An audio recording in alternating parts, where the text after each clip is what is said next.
Bonjour, aujourd'hui pour la petite bulle de vie, j'avais envie de vous parler du piège de la séduction. Alors j'en ai peut-être déjà parlé sous d'autres formes, ou peut-être sous celle-là, mais peu importe.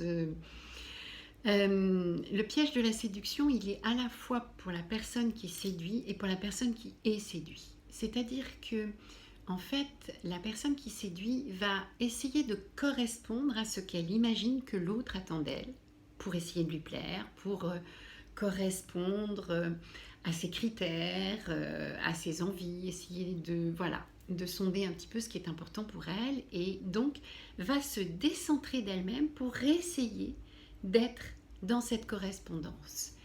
Et l'autre personne qui est séduite va, elle, se dire mais c'est parfait, je suis avec la personne qui correspond complètement à ce que j'attendais. Elle a les mêmes attentes que moi, les mêmes goûts, etc.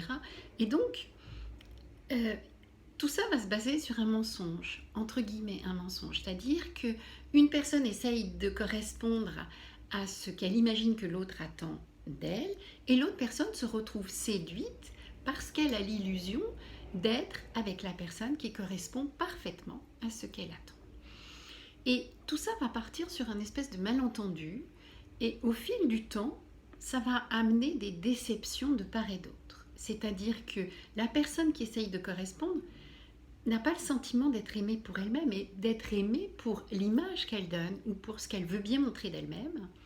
Et la personne qui a été séduite se retrouve à être déçue parce que ne retrouve pas la profondeur d'une personne qui est authentique, mais retrouve ce que la personne a bien voulu lui montrer d'elle et qui n'est pas toujours dans cette profondeur.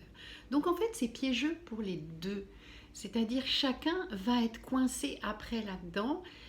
C'est quelque chose qui est très bien pour une relation éphémère, mais pour quelque chose qui dure, ça ne peut pas marcher parce que il n'y a pas d'authenticité. Oser se montrer avec ses plus et ses moins, c'est aussi dans cette authenticité. C'est-à-dire que, ben oui, il y a des parts de nous qui vont pas plaire à l'autre. Et il y a des parts de l'autre qui vont pas nous plaire. Mais pour autant, est-ce que globalement, l'autre nous plaît ou pas?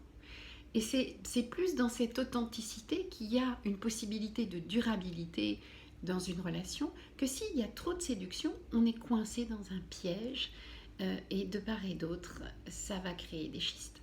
Voilà, c'était peut-être la petite réflexion du jour, ça manque peut-être un peu de légèreté, mais bon, voilà, c'était la réflexion suite à une patientèle de ce matin.